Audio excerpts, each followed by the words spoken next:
what's up, guys? Welcome to the first one of these interview podcasts. I'm happy to have any listeners at all at this time, so thank you for being here.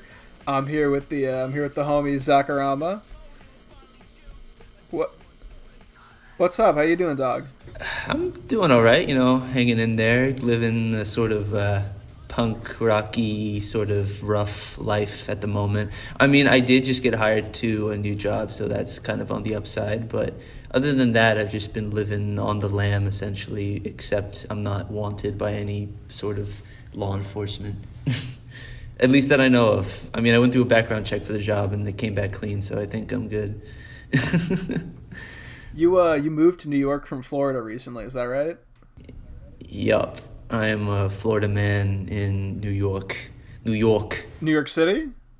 Yeah, I'm trying to, yeah. I think the plan right now is to stay around it because living in it is probably the most expensive, like, way to live, like, moderately. Like, obviously, there's more expensive places in the United States, I'm sure, like the fucking hills in Los Angeles or whatever. But in terms of, like, moderate living, like, bare minimum, I think New York might be the most expensive. Like, a fucking sandwich is, like, I don't know, $10, if not more. It's fucking ridiculous sometimes, from what I've seen.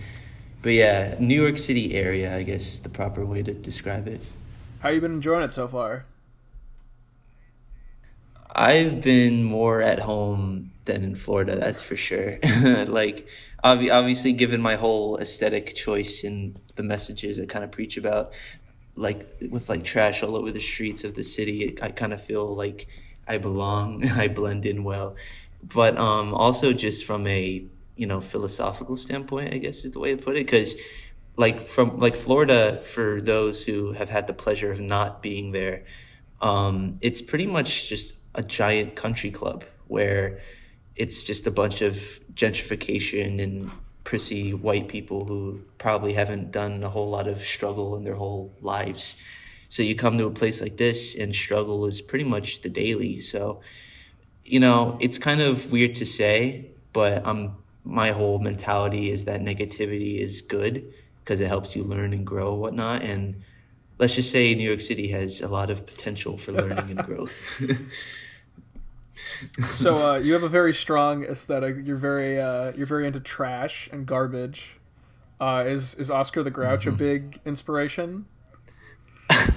It's so funny you say that. That was literally I think I've been MK Ultra'd because that was the song I grew up listening to as a child. Is the fucking "I Love Trash" song from Sesame Street. Like from what my parents told me, they had the Sesame Street like greatest hits CD or whatever the fuck, and so they would play that CD in the car, like driving around. Because this is I was born in Colorado, so this is driving around like in Colorado, like young as shit. And I would just tell them, play it again. And it was the fucking I Love Trash song where he just talks about loving everything rusty and dingy and smelly and shit. So I think I was programmed from a young age to just sort of be like the incarnation of Oscar the Grouch. So it's funny you asked that because it's probably the most truthful thing about me is that's one of my inspirations, if not the inspiration. What other inspirations do you have for your image?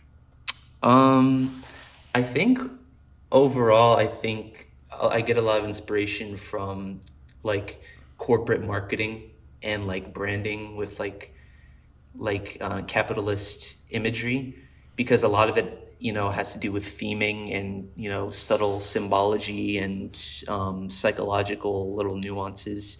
Like part of it is like obviously I use red, yellow, blue, the primary colors, and there's a whole spiel I can get into that, but staying within the context of the corporate marketing thing, a lot of fast food companies or food companies in general use red, yellow, and blue on their packaging because psychologically those colors together induce like feelings of hunger and like you feel like you want to eat.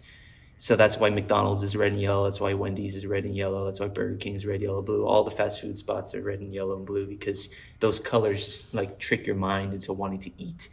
So I'm sort of inspired by corporate branding in general, and like even the use of like clip art and like just getting square PNGs and overlaying them onto each other is a very like almost pop-up ad-esque looking thing that I kind of do. So overall, like just capitalism as a whole sort of using an evil to counteract the evil, fire with fire type of deal. Because it's obviously the most recognized thing nowadays. We're living in a fucking cyberpunk dystopia where advertisements are fucking everywhere. So by using a kind of style that mimics it, it's like psychologically like recognizable from like a subconscious level to the newer generation who that's all they know. It's just that images of just products all over the place. I just happen to use it with like garbage in my music and art and Yeah, I whatnot. mean when you like you take that corporate color palette and like imagery and then apply it to a plastic bag over your head and like literal like garbage can garbage, it's definitely making a it's not the most subtle statement, but it definitely fucking works, dude. Yeah, I'm not even going. I'm not going for Going for subtle, man. overt.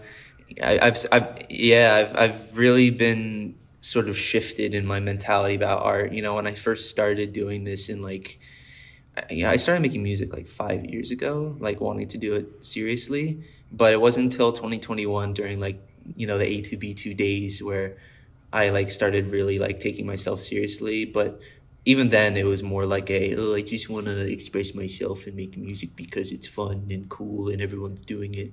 But recently, especially the end half of this year, my mind has sort of become more radicalized in that I've adopted a bit more of a punk movement like mentality where I'm basing a lot of my art and my lyrics and my songs about, anti-establishment, anti-corpo, because obviously anybody with a brain knows that they're the ones ruining the world, and the people who don't have a brain need someone to tell them. And so my goal is to be that person. So like being not subtle is definitely a good help because everyone's attention spans have been completely ruined by TikTok and reels on Instagram. And so having a message in style and look that just screams what you want it to mean, it definitely helps with the newer generation, which I'm sort of catering my style and my stuff to because I think Gen Z is sort of the generation that's up to the plate to make something happen. And it's funny because obviously Gen Z, Zacarama kind of coincides as well as everything else I fucking use in my aesthetic. So it all just kind of loops together in this weird, uh, weave of different things that all make sense when put into the context. So you actually, for a moment, retired the character of Zacarama to go work on a another side project. What was the thought process behind that, and why'd you come back to it? Yeah, so end of 2021, I kind of I think I mentioned this a couple of times on like my Instagram story or some shit, but end of 2021 was like easily like one of the worst moments or worst times of my life. Obviously, growing up, I had probably more worse moments because there's familial trauma that kind of just takes the cake over everything else. But in terms of like my own personal experiences, like outside of other people influencing me, end of 2021 was like the worst because I got officially diagnosed with cardiac arrhythmia, which basically means my heart beats all fucky. And most of the time, I don't notice it. Like right now, I don't notice it. Like if I stand still and just kind of listen to my heart and like let it thump in my chest, obviously it's there. But there are times where it like really flares up and like it just is like all over the place. I go into like tachycardia, which means it beats way too fast and I almost black out. Like it's just a really tough condition. And so end of 2021 was when I was dealing with the worst of it. And I sort of had made it the connection that maybe having this sort of ultra violent, wild, crazy trash clown aesthetic was not really helping my case. So I was like, maybe I should, step outside this. Not to mention, the whole point of taking on the Zacarama name, because I operated under a different name before Zacarama, which was DJ Reaper, of all things, the edgiest fucking shit ever. Yeah. And so like the whole mentality of rebranding from that shit was I want an alias and look and aesthetic that I can be a lot more free with and just be myself. And end of 2021, I had sort of come to the conclusion that maybe I had gone too deep with the aesthetic design. Maybe I had gone a little too far and like made it too much of a character. So I was like, okay, maybe I should try starting over and not having a set aesthetic and just do whatever I want. And that's how Sand and Shoes was developed. That was the alias I kind of operated under for those few months. Um, I had written a few demos during that time, kind of detailing what I was going through. And it really helped me because it sort of let me take on this outside perspective on my problems. Because the Sand and Shoes character, because it ended up becoming a character as well, despite the reason I did it in the first place. The whole character was that Sand and Shoes is like this lich king, like technomancer, sorcerer type character, of the Rat's Mouth, which is like another name for the town that I lived in Florida, which is the worst fucking town in Florida. If you ever go to Florida, anyone listening to this, do not go to Boca Raton. I beg of you, you will fucking hate it and want to slit your throat. And Boca Raton means the Rat's Mouth in Spanish. So Sand and Shoes became the Lich King of the Rat's Mouth, and it sort of was very empowering to take on that sort of very mystical, powerful, kingly role, I guess. So that kind of gave me the strength to look at my problems from an outside perspective. The EP that I dropped, which was Infinite Sediment, the Book of Souls, I think, and there was like a bunch more letters involved that I can't even remember off the top of my head. I went super complex with it. And the 4 songs on that EP were basically just vent songs where I just was screaming and singing about the things I was dealing with, you know, my heart problems, my insomnia, my feelings of isolation, and my feelings of like hatred towards like the music industry, and how like underdogs nowadays are just completely fucked by like the bigger people who just get lucky. So Sand and Shoes was just sort of a step back from Zacarama to look at the things I was dealing with from a different perspective. And that ended up helping me comprehend them more. And so when I ended up going on this like family vacation, and during this time I didn't have access to my phone because there was no internet, and it helped me reflect a lot. And I sort of realized what my problems were. It was then when I kind of really thought about what the whole trash mentality I preach about really meant. And when I came back from that vacation, I was like, fuck Sand and Shoes, I'll put it on the side for now.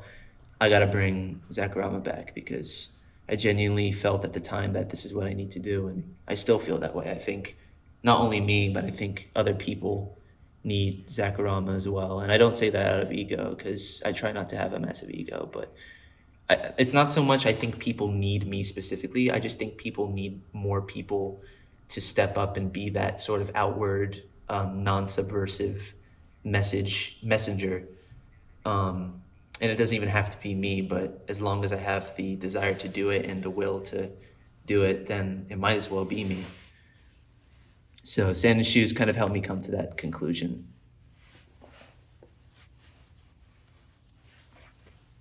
Sorry if I ramble a lot about this shit.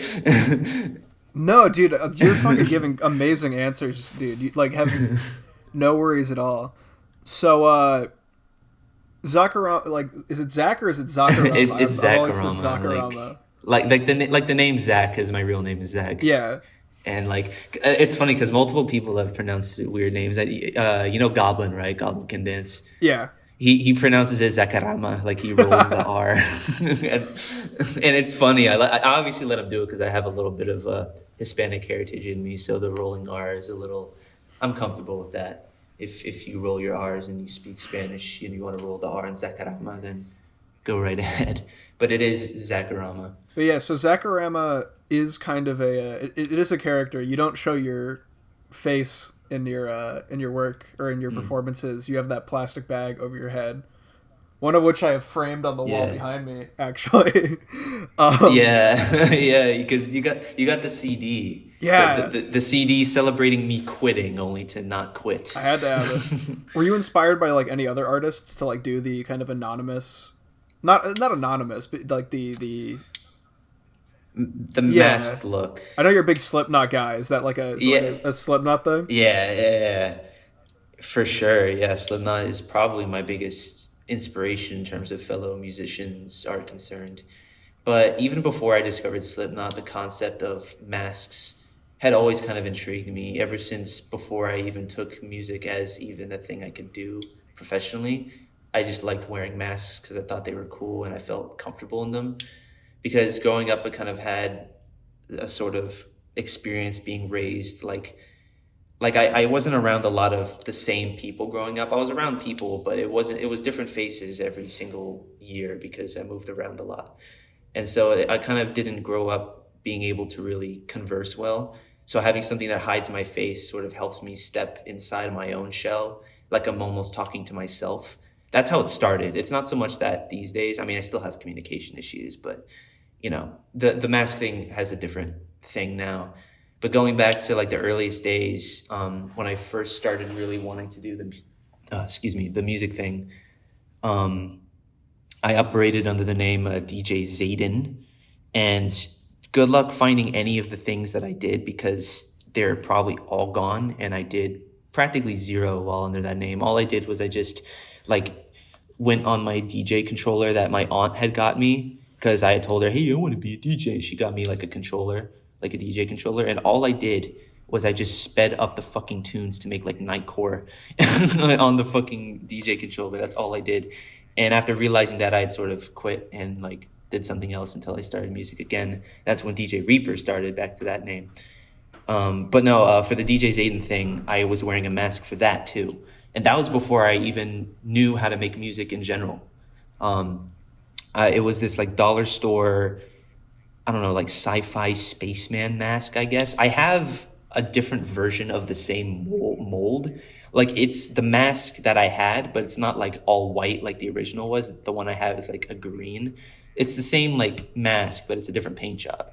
But that was the mask I had started wearing when I first ever started taking like music as the thing I wanted to do. Then like I don't even know what was my main inspiration at that point other than it just felt comfy.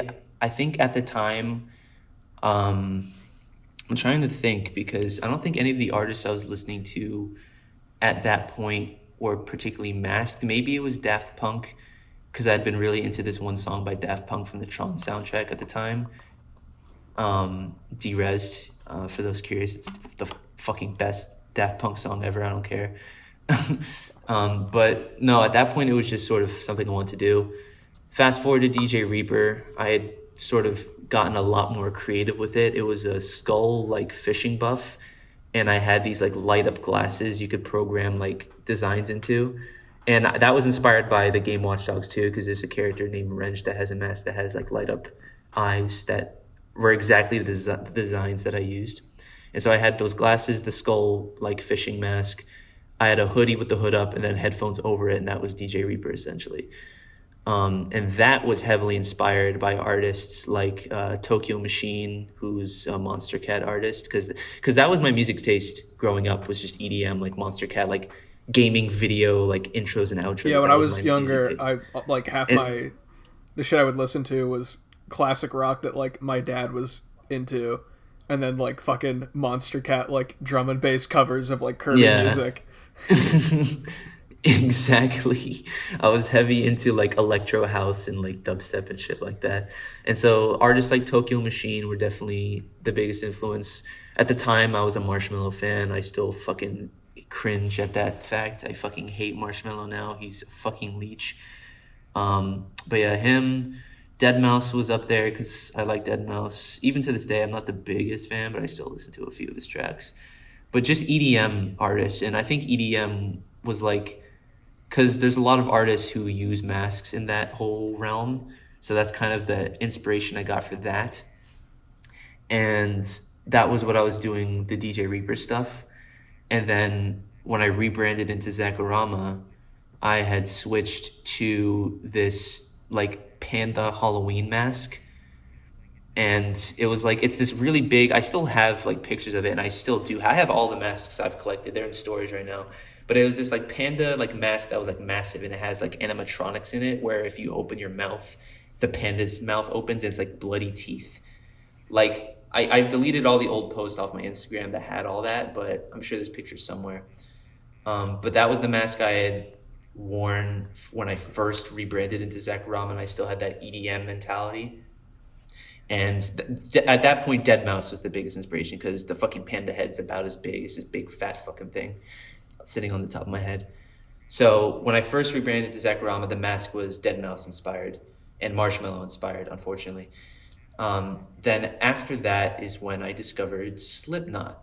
because I'm from Florida. I grew up in South Florida, which is where a lot of the SoundCloud rappers like XXXTentacion and Lil Pump and all of them are from. Ski Mask the Slump God. So in middle school, I was listening to that as well, just because those were the rappers from my state, and I just kind of bumped them. Eventually, I discovered this other rapper from the UK called Scarlord, and he and X, because obviously X screamed a lot in his music as well, but mainly Scarlord was the rapper that introduced me to screaming vocals in general, because up until I discovered him, I had never even knew people screamed on music, really. Like to my memory, I don't remember any other artist I had known of before Scarlord that screamed.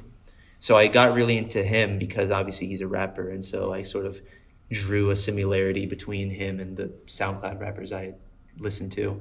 And so I'd gotten used to the idea of screaming in my fucking ears and metal influence. And then one day I was just scrolling on YouTube, and I went onto the trending page, which YouTube doesn't have a trending page anymore. It sucks, but at the time they still did. And at the top of the fucking page, number one on trending was the newest Slipknot single, which was Unsainted, which is the first single off their second to last album. They just released a new one, but it was We Are Not Your Kind, which is the second to last. And so it was the first single off that, Unsainted. I was like, oh shit, this is interesting. On a whim, like not even a thing like I had heard of them before or someone told me to listen, just random, completely fucking random. I was like, oh, I'll check it out. Within the first 10 minutes, I was like, or 10 seconds, I was like, holy fucking shit, this is amazing. Because obviously I'd gotten used to screaming vocals, which Corey Taylor, the main vocalist of Slipknot, was just another league above Scarlord. Like Scarlord's screams are great, but Corey Taylor, holy fuck. So listening to him, hearing that first ever in my life double kick metal drum like that, like that was the first ever time I'd heard a beat like that. I was like, what the fuck is this? And so after I had listened to that, that's when my fucking Asperger's syndrome brain went into fucking obsess mode and just fucking obsessed over Slipknot for like weeks on end. I fucking learned all the hidden trivia and fan knowledge. I'd listened to all the fucking albums. And I was like, okay, I need to do this shit. And so that's when I had gotten rid of the panda head and had just thrown a McDonald's bag over my head. And that was the first bag I'd ever worn. So that was the start of the whole bag thing. And it was a paper McDonald's bag with holes cut into it with like fucking grease stains all over it. Now, at that point, that's when I had first wrote the demo version of Fleshbite. That's when Fleshbite was created, because I had heard Slipknot. I was like, I need to make something like this. So I literally just made an 8-bar loop with like a double kick drum and then like the like the fucking classic Fleshbite synth everyone probably knows about by now, or at least the people who listen to me. I just made like an 8-bar loop of just that and just looped it over and over and then posted it as a demo. And then eventually, as I was making more and more music, was like, okay, my plan now, because again, I obsessed over Slipknot. So I looked into their history, and from what I had read up on, and people can read up on this too, obviously, how they got their start was they just literally just made their first album and then just got shows and just played all the songs off the album. So literally they used their album to like kickstart their live performances. So I was like, okay, I need to do that. So that's when I started writing the thoughts, ideas, and inner ramblings of Zacarama, my first album. And the name came from my sketchbooks, because every sketchbook I had or notebook I had, I wrote on the inner cover the thoughts, ideas, and inner ramblings of Zacarama. And that's where I sketched all my ideas and wrote all my ideas. So when I made my first album, that's what I named it after. And so I was just writing that whole first album. I turned Fleshbite from like that 8-bar loop demo into the full song it is now. I wrote fucking Drink Bali, Arteries, Ill. Like all those songs came from like discovering Slipknot and just making stuff, kind of combining Slipknot and my old like EDM taste. That's why songs like I Just Pooped My Pants, that song off my album, is like an electro house song. That's why fucking Kezier, the other song off the album, has like a hardcore like gabber finish to it, because I like gotten into that a little bit. So basically that first whole album I had written was Slipknot combined with my previous EDM tastes. which that's why I'm not really proud of the album that much anymore, because a lot of it is just outdated musical taste of mine. Another reason why I wanted to quit Zacarama, I just wanted to leave that all behind. But throughout the whole writing process of that, it was literally just the paper bag. And then I had graduated from the paper bag into a like pillowcase with like a belt wrapped around my neck. I wanted to look like Jason Voorhees from Friday the 13th Part 1. Because it was also because after discovering Slipknot, that's how I also discovered horror as a genre. Up until that point, I'd never watched a horror movie. After I discovered Slipknot, horror movies all the fucking time.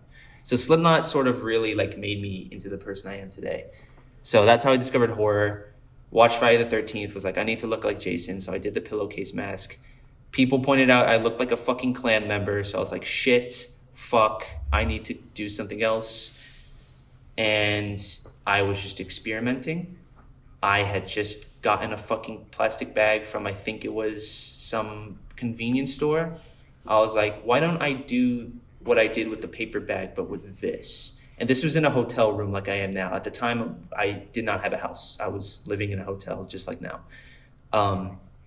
And I just put it on my head, cut the eye holes, realized I'm going to suffocate, so I cut the mouth hole. And then I was like, okay, cool. How do I spice this up? Because while this looks cool, I want to add something. Clown from Slipknot is my favorite Slipknot member, so I was like, okay, let me do that. I got a fucking black Sharpie marker, drew a basic ass clown fucking design, and voila, that is how the Zacarama plastic bag began, with the clown thing. And from that, from releasing that first album after doing my first URL Fest, which was that the second Rave Theory live stream, from there, everything that I am today just kind of spiraled out from there, which is why I use the number. Part of the reason I use the number pi in my aesthetic, because it's infinity. So just everything started from that one point of discovering Slipknot and like really like getting into rougher genres, and everything about me now spiraled from that. So from there, I joined A2B2 to promote my stuff. From there, I discovered artists like 1-800-PAIN, which is how I found the A2B2. I discovered them. I discovered Machine Girl, Death Grips. Like my whole current music taste of experimental, like hardcore, punky type of stuff came from that moment of luck where I just was like, let me, as a matter of fact, I just realized I was literally doom scrolling. I became Zacarama by doing the one thing I'm trying to fight against, is fucking doom scrolling. So literally, Zacarama would not have been possible if not for this fucking shitty system we live in where people scroll and click mindlessly. I scrolled and clicked mindlessly on a random fucking thing, and voila, Zacarama was created. And so that's how the plastic bag came about. That's how everything that I am now came about. It's just a spur of the luck doom scroll, clicking on the Slipknot video, and that led to the plastic bag, which then goes back to the original question you asked. I went on another fucking tangent, but the original question you asked, I'm pretty sure, was like the inspirations behind the mask. And so, and obviously I mentioned at the time when I first started wearing them, it was mainly like a comfort thing. Nowadays, it's more like a confidence thing. It's like, it's an anti-judgment thing. I'm not doing it to keep myself anonymous. I don't give a shit if people find my face. If internet detectives discover me, fine. They have my face. I don't give a shit. What it's more about is when I have it on, people can't see what I look like. So I have a lot of insecurities. Everyone does. I have fucking terrible acne scarring from when I had cystic acne growing up. I have a fucking mole that I despise and I can't afford to cut off. My hair always somehow looks fucking terrible to me. I just have insecurities like everyone else. So with the bag on, there goes all the insecurities, because no one can fucking see. So no more fucking bad haircut, no more scars, no more anything. It's just the fucking clown plastic bag. And so that's kind of what I want other people to do at my shows, is wear a plastic bag as well. So that way they free themselves of that doubt and that insecurity, and all they can focus on is just going fucking hard in the paint, which is why I wear it. Because I wear the bag, I don't care what people think about me anymore. I don't give a shit. There's no more judgment. You don't know what I look like. All you see is this fucking clown with a plastic bag on his head that smells like trash. And so I get to go ham because of that, because now I feel free. And so I want other people to do the same. Put a plastic bag on their head. Make sure to cut the fucking mouth hole so you don't die at my show, even though that'd be pretty funny. Um, design whatever design you want on the front and free yourself of that judgment. And, you know, when you put the Sharpie on, make sure to take a big fucking huff so you get that high. And then when everyone's wearing those plastic bags in the crowd, you know, crowds at shows tend to be really smelly because everyone's sweaty and moving around. All you can see is their heads, and they're all moving around. So what it looks like from the stage, it smells, looks, and feels like a landfill. The crowd of people, all with plastic bags on, is a fucking landfill. They're trash. So that's kind of where the plastic bag has led. There's no more inspiration behind it. Yes, it was birthed by Slipknot and birthed by all the other masked artists I like, but now it's its own thing. It's evolved into its own concept, its own idea, its own vision. And so I can say, yes, Slipknot inspired it, but this is my it's thing. Like it's gone further from like the origin point is Slipknot, but at this point it's become more than just trying to copy Slipknot. Yeah, it's its own thing. Like it's like, obviously I can give credit where credit's due. Yes, Slipknot birthed everything that I am today, without a shadow of a doubt. But now I have grown and matured into someone that exists outside of inspiration. I create my own inspiration because now I have my own concepts to work off, my own aesthetic to work off. I'm not basing anything I do off of anyone because I have my own thing to base my own things off of. I've laid my own groundwork to build my fucking tower off of. I'm not renting out a room from someone else. I'm building my own castle. So, yeah, to answer the original question, I was inspired just by the artists I listened to, and I was inspired by my feelings of wanting to remain a shut-in, to conceal myself, to escape. And now it's transformed into you better run, you better escape now, because if I have this fucking bag on, shit's gonna get scary. It's its own fucking thing. So it's crazy that, like, to backtrack a little bit, it's kind of crazy that you made Fleshbite like right off of, you said you made it right off of like first discovering Slipknot, right? Yeah, literally, like the song Unsainted, if you go into the the actual song and listen to the beat of the song, it's literally just Fleshbite. Like the actual drum loop is like,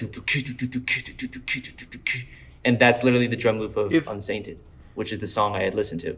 So literally after listening to that song, I was like, okay, I need to make something based off of this.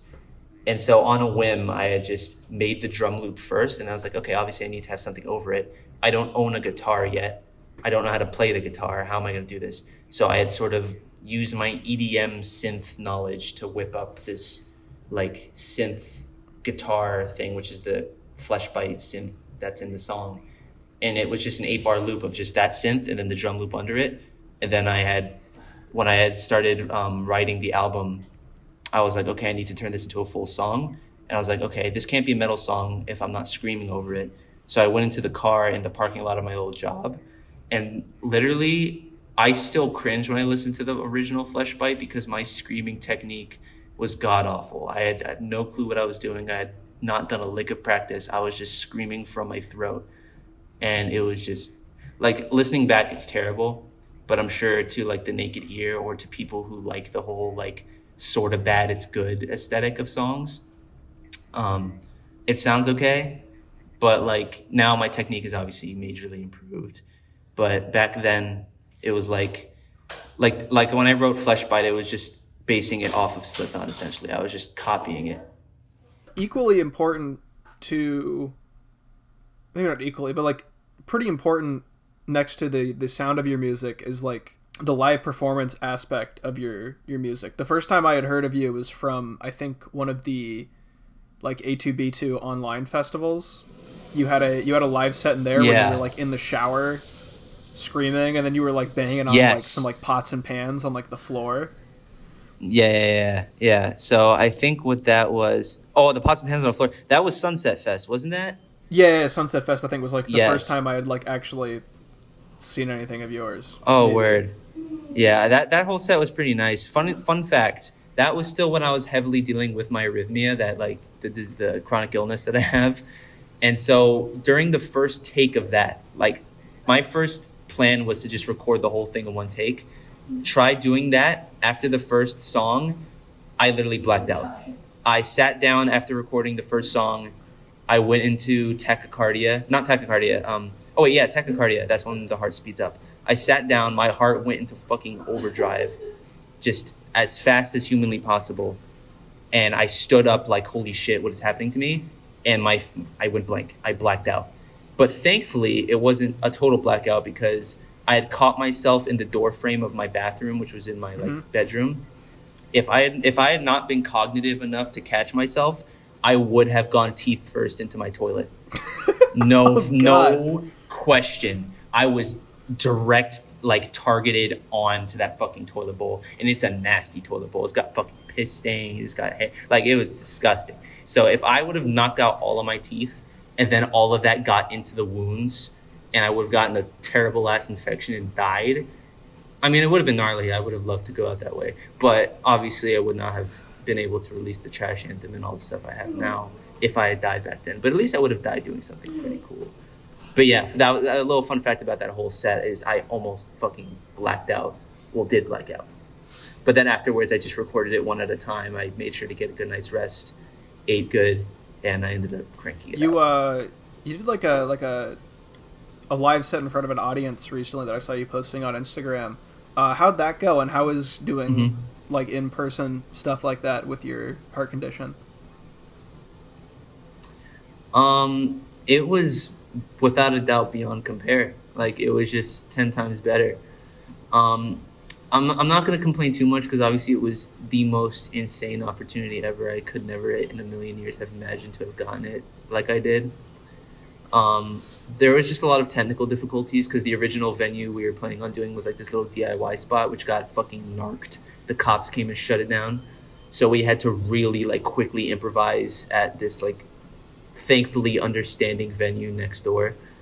So we ended up like really shadily setting it up, and like it was really like all like basically held together with spit and fucking pubes essentially. And like my sound, like my vocal chain was causing so much feedback because I had never tested it on an actual PA system. So my vocal chain is just Redux, Ableton Redux, and that's what creates my vocal distortion. It made it so loud that the speakers immediately picked it up like my microphone immediately picked it up from the speakers and just created like this splitting noise. So I ended up doing the entire set without my vocal chain, just raw vocals. Because of that, there was a lot of latency in Ableton, so my vocals were even delayed. So like when I said something, like a solid like half second later, it actually came through the speakers. So the whole set, it was just raw vocals through my mic, delayed by half a second.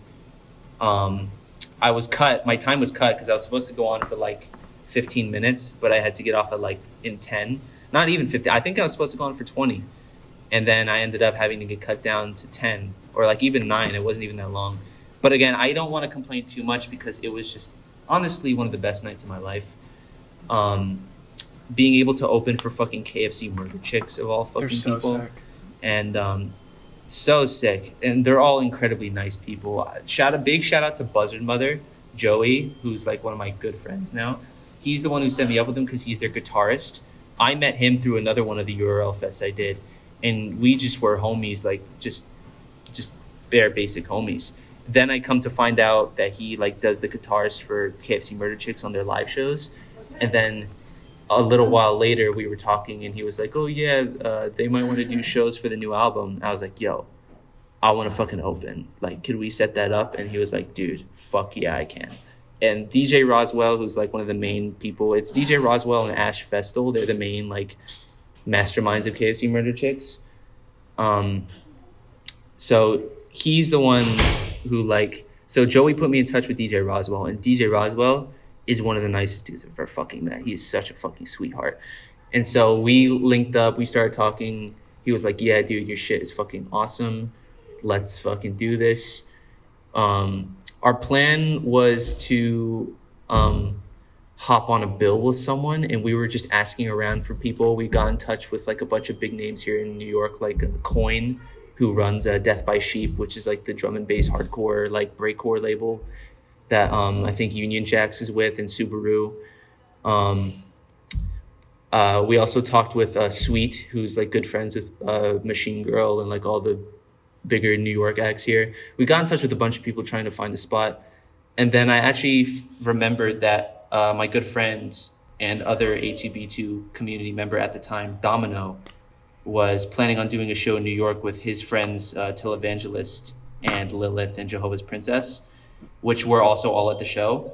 And so we hit them up, and we had just kind of combined forces. Like they were planning to do a show on their own. We wanted to hop on a bill. So we combined forces into one big show, which was KFC Murder Chicks, Televangelist, Jehovah's Princess, Lilith. Domino unfortunately couldn't make it. I still don't know why. I haven't asked him because I don't want to like bring up anything that like may be sensitive. But he didn't end up coming. But it was KFC Murder Chicks, Televangelist, Jehovah's Princess, Lilith, Embrasa, who was also fucking awesome. They were sick. And myself. I can't remember if I'm missing someone. I don't think I am. But it was just this really cool little shindig. And yeah, going back to the original question, I was super nervous about my heart. I was like, fuck, if I fucking pass out and die. Well, first of all, my mentality has really shifted since I almost fucking passed when I blacked out when I was doing the URL fests. My mentality now has shifted to I would much rather die going out with a bang than comfortable and living to an old age. So like my mentality was, dude, if I have a heart attack and die opening for KFC Murder Chicks, I'll fucking die happy. I mean, I'll feel bad for ruining the show, but at least I went out doing something fucking rad, and I was recording it, and there would have been video of it. It would have been sick, but I survived, it's cool. And so what I found, and obviously, like I mentioned before, 2021, end of 2021 was like the worst of it. Now I thankfully have done my research and found, ways to combat it. The biggest one is coconut water, because arrhythmia is a nervous system based illness where like the nerve that like, the ticker is what it's called. Like the main nerve in the heart that causes it to actually pulse. It's a disorder with that, like something's wrong with that. And so electrolytes in general, which coconut water has a shit ton of because of magnesium and potassium, those are big magnesium boosters. They like create a lot of electrolytes in your system, and electrolytes balance out the nervous system and keep it in check. So if I down a shit ton of magnesium and potassium from coconut water, it pretty much makes my heart level out. It doesn't make it totally go away because it's a chronic illness, it doesn't, but it tames it. And so I just drank a shit ton of that before the show. I made sure to get a good night's rest because lack of sleep actually makes heart conditions worse and worsens heart health, which lucky me, I also am diagnosed with insomnia. So it's a great fucking wombo combo of that I have. But I got a good night's rest that night. And for the show, it worked out fine. The only thing I felt from my heart was just a pounding of just adrenaline, just having a good time. It was fucking awesome. Great show. And I survived, so that's a plus. All right, sick, dude. Like, it sounds like a fucking sick-ass show. I wish I could have been there. Dude, it's fucking I need to get out awesome. It's been so long since I've been to New York. I need to get out there again. For sure. You should, because there's a lot of homies, like, I'm sure we both know, too. Because I know Buzzard lives out here. He's fucking sick. There's also a lot of other people I've met, too. Like, since moving here, I've become friends with so many cool fucking people. It's insane. Like, the amount of follows that I've gotten from some of my heroes. I talked to fucking Machine Girl. I literally and to be fair, I will admit I fumbled it immensely. I talked to both Matt and Sean of Machine Girl and fucked both instances up. Because when I saw Matt, it was at a show their girlfriend was doing. It was the 909 Worldwide show with a bunch of 909 hardcore collective people. I think it's Cloud 909, yeah. I think is what it's called. It's like it's all them. So Cloud 909, Matt's girlfriend Ivy, DJ Necroface was doing the set, and so obviously Matt was there to support. And I was just chilling outside on the patio of the venue. I was like, "Holy fucking shit, that's Matt." And so I sat at the table next to them while they were speaking to other people for 10 minutes. Like, fuck, how do I approach this? How do I do this? Because obviously I'm not trying to be a fanboy. That's the last thing I want to fucking do. Like my goal with meeting any of these people I respect is to form a bond of mutual artistic respect. You know what I mean? Like it's not so much like a holy shit, I'm a big fan. It's like you're an artist I respect. I think your outlook on creativity is amazing. I think what you've done is great. And because of that, I feel like we could resonate together and be good friends. You know what I mean? Like I want to make friends. So that was kind of my mentality going into that. So I walked up to Matt's fucking table with these other people they were talking to. And I was like, hey, do you guys mind if I sit here? I came here alone. And I was like, fuck, did I really just say that shit? And Matt literally just looks at me and just gestures like with one hand at like an empty chair silently. I was like, okay. And I just sat down silently for the rest of the time. I didn't say shit. And then the show started and they all went inside. I was like, fuck. Like it was just so bad. Then when I met Sean, who's the drummer of Machine Girl, it was at the New Versus City show, which here in New York they do like these versus shows where it's like a few artists kind of playing at once. So the first one, I think it was Sean and Sweet, the person I mentioned earlier. They like did like a joint show together, and then it like they added more and more people. And then New Versus City was the biggest one they had done yet. That's the one I went to. It was literally Sean, the drummer of Machine Girl, the drummer for Kill Alters, and the drummer for New Jazz, all drumming at once, 3 kits on stage.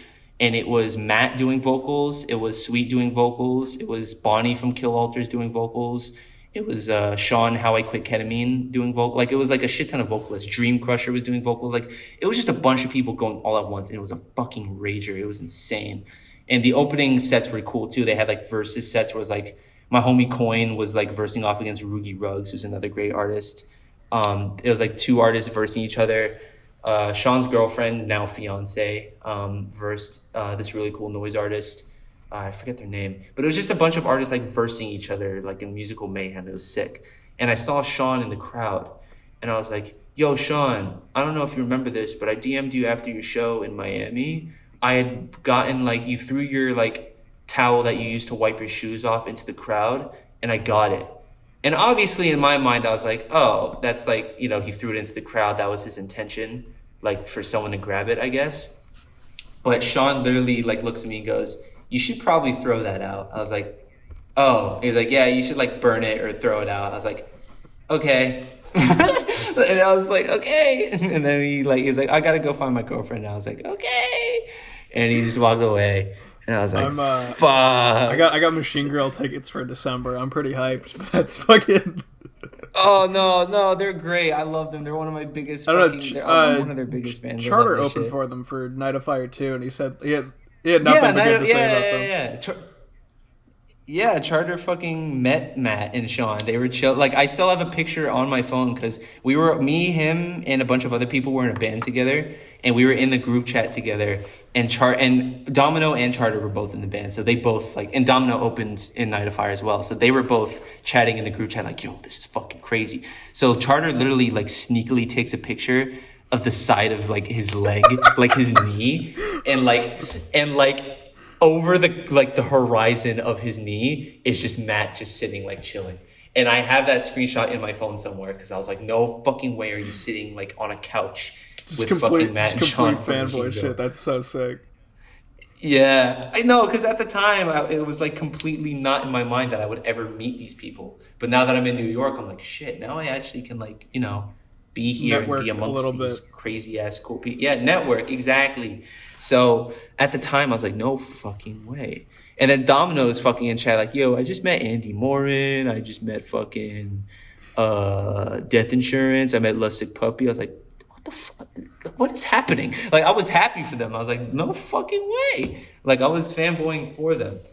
And it's like, it was sick. And so now that I'm here in New York, now I'm the one experiencing it. And I'm having this weird, like, battle where I'm like, okay, I really want to show my appreciation, but I also don't want to fuck up a possible friendship by being a fucking annoying prick of a fan. So it's this weird fucking balance. And the advice I've gotten from the people I have become friends with, like I've become friends with some really cool people here. They've all just said, yo, just be yourself, dude. Just don't just don't treat it like you're meeting a hero. Just treat it like you're just meeting someone new. I was like, yeah, that makes perfect sense. That's how a normal, rational human being would fucking think of it. So I've been trying my best. You know, I'm not a rational, normal human being by any means. So, you know, I do what I can. And Buzzard Joey, who I mentioned before, he's supposed to be coming back to New York any day now. He said he's coming back after Thanksgiving. So, and he said he would be able to hook me up with all sorts of fucking gigs. So as soon as he comes back, I have a feeling second show, third show, and beyond for me is going to just keep rolling in, starting very quickly. One thing I will say is, first of all, let me shout out Televangelist, because I've seen him twice live now, life-changing. He's so fucking talented. Dorian is fucking awesome. But Domino, I cannot shout that motherfucker out enough. Quite possibly the most underrated fucking dude on the planet right now. Listen, out of all of the people who are in that A2B2 fucking Discord, I can safely say without a shadow of a doubt, he is the most talented out of all. He's so fucking good. He's so fucking good. No question. He's the most talented motherfucker to come out of that hole. Out of all the people. Dude, please. He, like, I don't know how he operates. I mean, ask him, obviously, because having him on would be fucking amazing. He's such a cool dude. He's obviously the homie, you know what I mean? But, like, even if we weren't friends, even now that we are friends, but even if we weren't friends, I'm literally his biggest fucking fan. Like, when I saw him live at TVI, even Coin, who, like, I mentioned earlier, he's another friend of mine too now. We were talking, like, so Coin performed at that show too. And so obviously they were there. And when Domino went on, it was the hardest I had ever fucking moshed and went crazy to any music ever in my life, because I wanted to, like, I had been dreaming of the day. I was like, I need to see this motherfucker Domino in person. I need to see this fool live. And I did, and I went crazy. And then fast forward to another show I went to that Coin happened to be at. And Coin was like, wait, were you the motherfucker going hard during Domino? I was like, yes. That was 100% me. So, yeah, Domino, like there's this funny tweet. I don't remember what the exact quote was, but there was this tweet where it was like, it's always 100% okay to dick ride your homies about, like, their work. And I, like, yes, like, I will always promote Domino shit. Like, I still get butterflies when he compliments my things, because it's the same thing, like, if one of my favorite artists, like, that's like if Slipknot told me, hey, your stuff's pretty cool.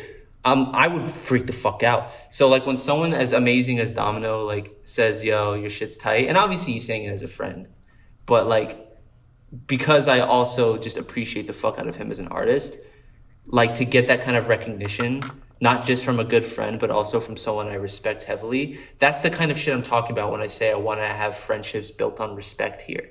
Like, when I, like, meet, like, Machine Girl, or, like, meet, like, Kill Alters, or all these other people, like, that's the kind of friendship I want, where it's like, these are people that I obviously care about from a personal standpoint, because they're cool people, and we, you know, care about each other. We're, like, comrades in arms as fellow human beings. But, like, meeting people who are just so amazing. And obviously there's something to be said about, like, networking and just being around general talent that in turn makes you talented, because you kind of feed off of that energy.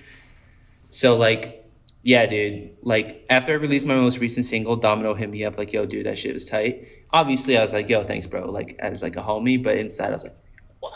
Like, I was like, oh my God. But yeah, no, Death Insurance fucking rules too. Kat's awesome. We hung out, like, a couple times. Because I had hit her up, like, online before even moving to New York, because I just love her shit a lot. Like, she's such a great artist. Creative as shit too. Like, I think, like, I don't know, like, I think people just don't understand, like the standpoint that she comes from with, like, her whole aesthetic. Like, obviously there's, like, the whole terminally online, like, vibe that everyone goes for, but Kat just does it in such a funny, like, cool, like almost Adult Swim-esque manner, like, in the way, like, she brands herself and, like, does her shit. But, like, meeting her in person was super sick, and, like, I respected her a lot as an artist, so I DM'd her one time, high out of my fucking brain, like, because I had smoked a shit ton. I was like, bro, I don't know if this is high confidence talking, weed confidence talking, but I really want to collab. Like, you're just such a cool artist. And then Kat responded like, yo, like, thank you so much, your shit is cool too, which, first of all, fucking awesome. That was cool. But then she was like, yeah, I don't really do collabs because I usually just don't find myself finishing them, and like I just have trouble doing them. But I appreciate like the kind words. Like that's how that started. And then we had kind of DM'd each other. Um, we had just kind of chatted about shit we were dealing with. This is during the time I was kind of dealing with my heart issues. Um, and she was talking about stuff that she was dealing with, which obviously I'm not at liberty to speak about. And we had just kind of like we're just hanging, chilling. And then like when I moved to New York, I'm like, yo, Kat, I know we kind of like just barely talked or like kind of chatted around, but if you want to chill now that I'm here, fucking hit me up. And that's how, and then Kat was like, yeah, I'm actually hanging out with King Khan in this park right now if you want to slide through. I was like, fucking bet. So I got on a fucking train, went to the park. I met her, I met King Khan, and I met two other people. Unfortunately, I don't remember their names. I'm not good with names at all. But just a really cool group of people. And then that same night, we were just kind of all walking around doing random shit. And that's where I met my now good homie, Evan, who's a filmmaker. Me and Connor, King Khan, just did like a short film with Evan. Like, cause, I think Evan was friends with Khan, like prior to like coming to New York. So they were doing a film together. And then Evan, the filmmaker, was like, yo, do you want to make like a little cameo appearance in this film? And I was like, sure. So we all kind of came together. It was me, Death Insurance, Evan, the filmmaker, King Khan, Velas the Menace, and I think that was it. We all kind of ganged up together this one day, and we all were just like filming scenes, like because Kat made a cameo appearance, Velas made a cameo appearance. Connor's like the main star of the film. I'm not sure how far along that film is, but within the first week of moving to New York, that was one of the first things I did was meet like those people, and like we all made a little short film together, which was fucking sick. That's tight. All right, one last question. What? Yeah, we're going long. What can we expect out of Zacarama in the near future? Ooh, good fucking question. At the time, like as of right now, I've been doing a lot of thinking about that because right now I'm in sort of a rough situation. I'm still looking for a place to live here in New York. My plan right now is actually to save up to buy a van and then convert it into like a little bungalow to kind of live the rest of my days in, traveling around, touring, doing music and shit. But until then, obviously I need to make money and I need to make music in the meantime and continue expressing myself and fighting the good fight to bring the realization to Gen Zers about the corporate evil that is ruining our fucking world. So right now, going forward, my plans are I just got hired for a new job at a music store, which I start tomorrow. So that's kind of taking priority at the moment because I'm broke and need money.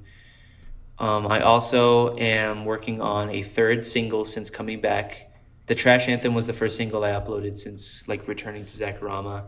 Then I just dropped a new single not long ago called Blasphemer, God as My Witness. And then now I'm working on a third one. And then after that third one drops, I'm going to make two more. And that is going to be a 5-song EP that I've been wanting to release for a while now. I've had the cover art and the name picked out for ages, like since before I quit Zacarama, like that one time, end of 2021. And now I'm finally planning on having the 3 newer singles.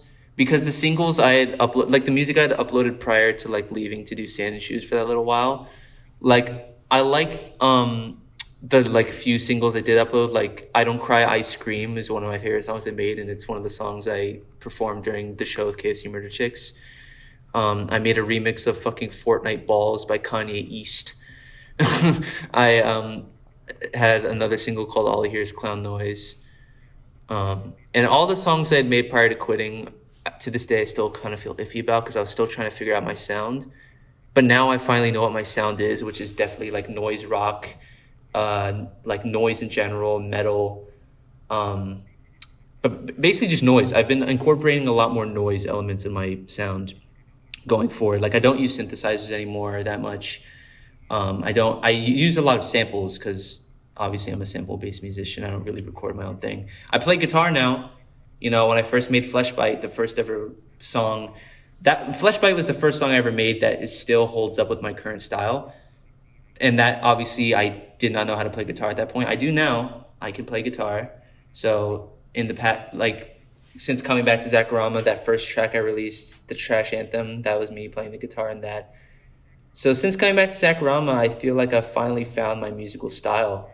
And so my plans for the future is just continuing to build off that. Like I said, releasing a new single soon, within the next week or so.